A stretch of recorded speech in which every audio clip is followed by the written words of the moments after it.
ito yung line side, ito yung load side. So hello mga kabisi mine. So may nag-comment sa ating nakaraang video na paano daw mag-wiring ng MCB breaker or miniature circuit breaker. So ito yung circuit breaker natin. So kung makikita natin, double pole na circuit breaker ito. Ito yung line side, ito yung load side. So dito natin i-terminate yung line 1 at saka line 2 or line to neutral. So ngayon umpisahan na natin. Yan. So napakadali lang itong i-connect ang wire. Yan. So itong red, yan ang live wire, itong black naman ay neutral. Yan.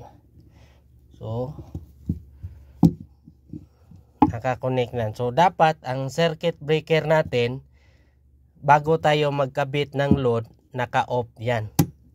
Yan ang standard natin na pag-connect ng wire. So ito yung bulb natin para malalaman natin na gumagana yung circuit breaker. So kapag 2 pole, walang switch, diretso lang natin yan. Ito yung red wire para sa live wire sa ating ilaw. Ito naman ang neutral, black. So dito natin i-connect sa load side.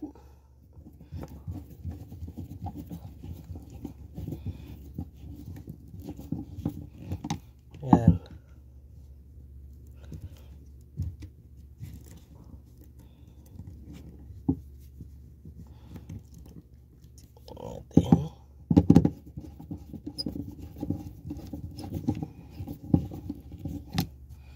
So na-wiring na natin yung ating MCB. So ngayon subukan nating pailawin. So bago natin i-on ang main breaker, so check muna natin yung wiring kung tama ba, wala bang short. Yan. So ngayon i-on natin yung main breaker. Ka-on na ang ating main breaker. So dito naman sa ating breaker na MCB, so subukan natin na i-on. Yan. So ganito lang ang pag-wiring ng MCB. Napaka basic lang ang pag-wiring natin. Yan. Okay, kung may idea ka rin sa electrical, paki-share naman dito sa comment section. Okay, bye bye mga kabisi mine.